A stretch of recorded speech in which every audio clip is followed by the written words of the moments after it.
Haleluya, haleluya, haleluya.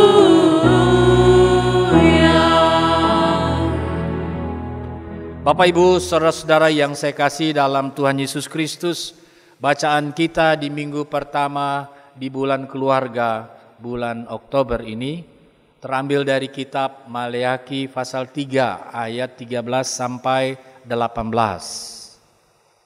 Kitab terakhir dari kitab yang ada dalam Perjanjian Lama. Kitab ini menceritakan keadaan bangsa Israel setelah mereka kembali dari pembuangan di negeri Babel. Pada waktu itu, mereka meragukan kemahakuasaan Tuhan atas kehidupan karena dipicu oleh pertama, mereka merasa sebagai bangsa yang kalah perang dan hidup sebagai tawanan di Babel, membuat mereka merasa harga diri sebagai sebuah bangsa hancur. Mental mereka juga jatuh. Sisa-sisa kejayaan mereka hanya tinggal kenangan dan itu sangat memahitkan hati mereka. Tambahan pula Bapak Ibu Saudara-saudara, mereka mengalami kesusahan. Hidup dalam keadaan miskin, tidak punya apa-apa. Dan semua tinggal cerita tentang kenangan indah di masa lalu. Nah, kita dapat membayangkan, baru saja mereka memulai hidup baru di negeri yang Tuhan janji. Setelah pembuangan, mereka memulai kehidupan, menata kehidupan untuk menjadi lebih baik. Di bidang pertanian misalnya, mereka mulai bertanam. Ternyata hama belalang meluluh lantakkan hasil tanaman, bahkan mereka tidak memiliki hasil panen yang mereka nantikan dengan penuh harap itu.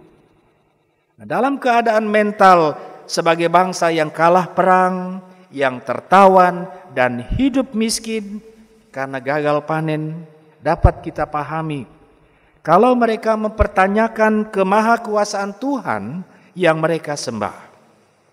Mereka berpikir Tuhan telah meninggalkan dan melupakan mereka. Mereka sungguh kecewa sebagai bangsa pilihan Allah, sebab apalagi yang mau dibanggakan. Inilah yang membuat mereka tidak lagi mengandalkan Tuhan yang mereka sembah selama ini. Sebab hidup mereka bukannya lebih baik jika dibandingkan dengan orang-orang atau bangsa yang tidak mengenal Allah. Dalam ayat bacaan kita tergambar, mereka katakan percuma saja beribadah kepada Allah dan melakukan kewajibannya serta menyesali kesalahan kita.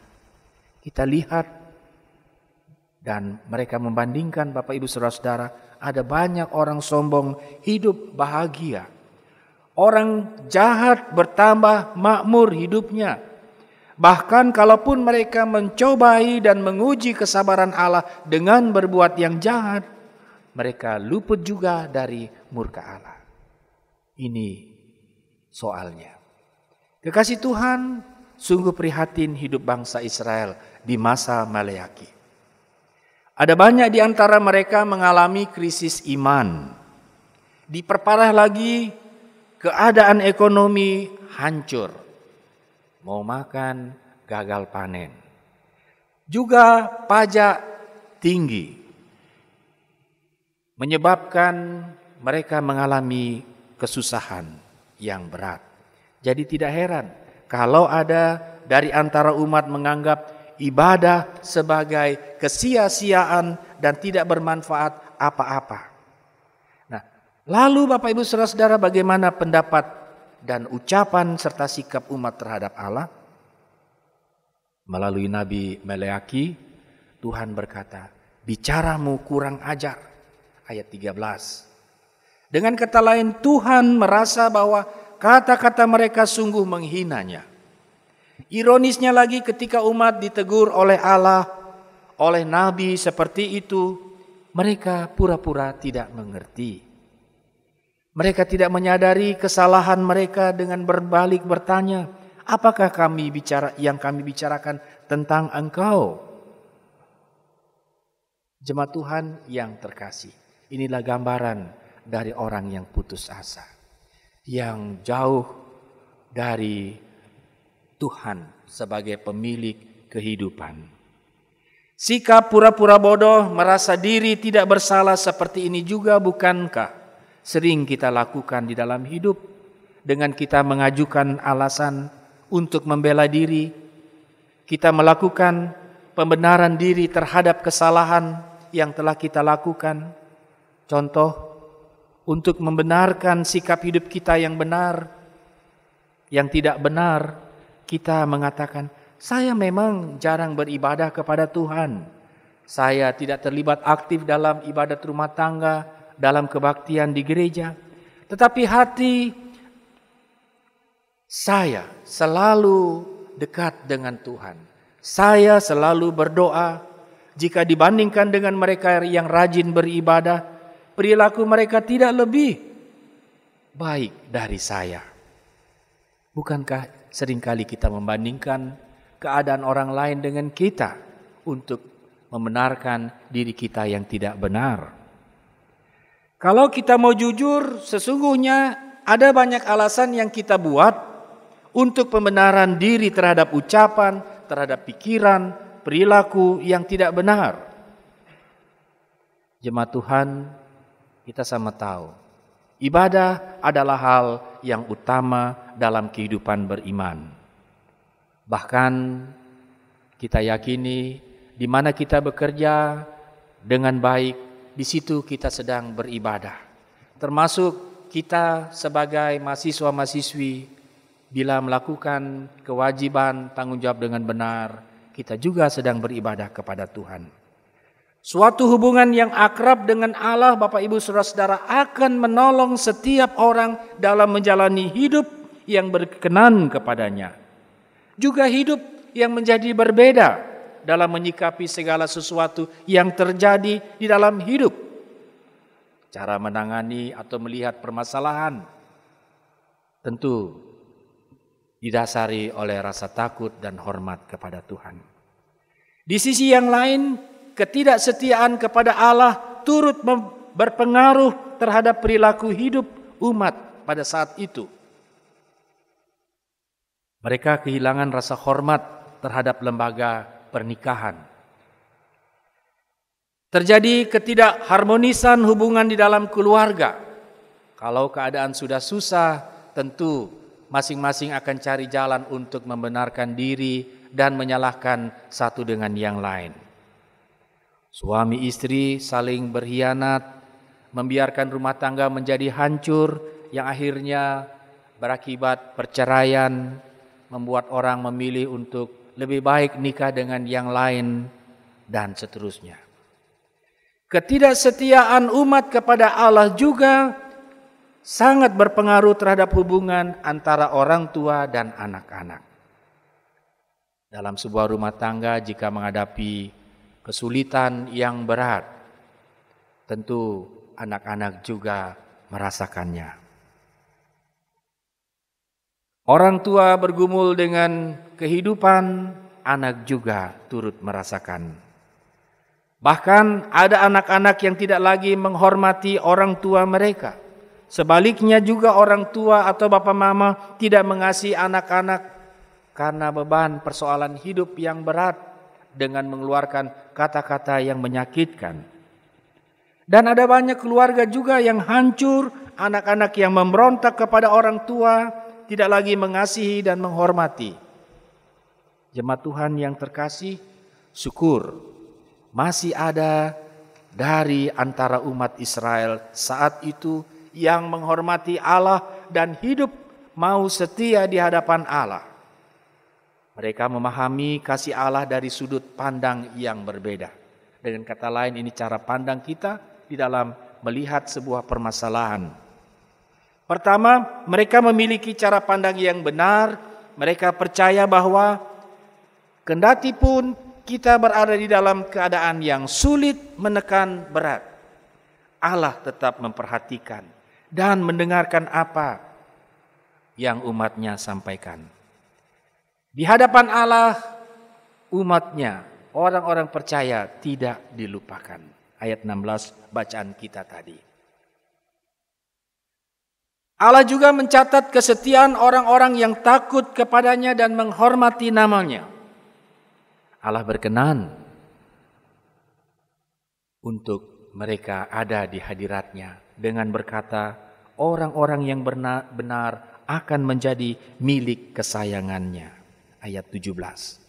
Dan akan terjadi Bapak Ibu Saudara-saudara pada waktunya bahwa mereka yang melihat perbedaan, mereka akan melihat perbedaan orang benar dan orang fasik. Ayat 18.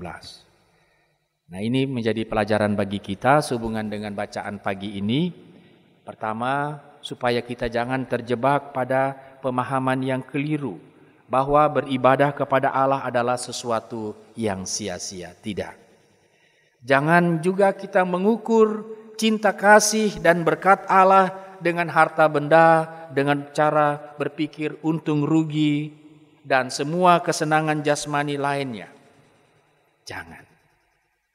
Nah, pandemi COVID-19, Bapak Ibu Saudara-saudara, memberikan pelajaran penting bagi kita bahwa kehidupan dan kesehatan keluarga sebagai pemberian Tuhan Allah jauh lebih penting daripada apapun.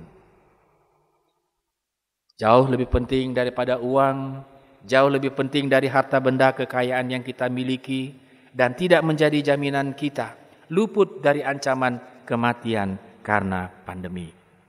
Dalam nats pembimbing pertama Timotius tadi mengingatkan pentingnya iman dan imun. Imun tubuh penting, iman juga penting. Kita dapat terbebas dari ancaman dan kematian karena campur tangan kuasa Allah. Oleh sebab itu jangan melupakan ibadah kepada Tuhan. Karena ibadah memelihara hubungan baik dengan Tuhan adalah hal yang utama di dalam kehidupan. Yang kedua, kita juga diingatkan sebagai keluarga agar tetap memelihara ibadah. Seperti Bapak Mama, anak-anak yang selalu mengingatkan di dalam kisah pendek tadi, saling mengingatkan supaya kita tetap bertekun di dalam ibadah sebelum memulai aktivitas di pagi hari, juga mengakhiri kegiatan di malam hari. Kita ada di hadirat Tuhan. Pada gilirannya keluarga kita mengalami campur tangan Tuhan yang heran, bahkan diberkati oleh Allah. Kalaupun kita mengalami kesusahan, jangan juga cepat-cepat menyalahkan Allah, seolah-olah Allah tidak peduli terhadap kita. Yang keempat, Bapak Ibu Saudara-saudara, Tuhan mengatakan bahwa Dia akan membuat perbedaan antara orang baik sedangkan orang fasik atau orang yang melakukan kejahatan dan tidak beribadah kepada Tuhan menjadi sangat jelas. Sehingga orang melihat orang yang baik, orang yang taat, yang takut kepada Tuhan akan menjadi teladan, akan menjadi berkat. Tidak saja bagi orang-orang serumah, tapi bagi orang-orang di sekitar rumah. Nah, ini sebagai utusan Tuhan, Maliaki mengingatkan umat Tuhan. Barang siapa yang takut akan Tuhan, yang menghormati namanya serta beribadah kepadanya, akan disambut sebagai orang-orang benar. Saya kira semua yang hadir saat ini senang bila disambut oleh Tuhan sebagai orang-orang yang benar. Orang-orang benar berarti orang-orang yang menjauhkan diri dari berbagai kejahatan dan tidak mengikuti yang jahat, tetapi mau dekat dengan Tuhan, melakukan firman-Nya. Mereka akan dapat perlakuan yang berbeda dari orang-orang yang disebut Tuhan sebagai orang fasik atau orang yang berbuat kejahatan. Berbahagia kita jika kita didapati oleh Tuhan sebagai orang-orang yang benar, sebagai keluarga-keluarga yang dapat dicontohi menjadi berkat, dan nama Tuhan dipermuliakan. Amin.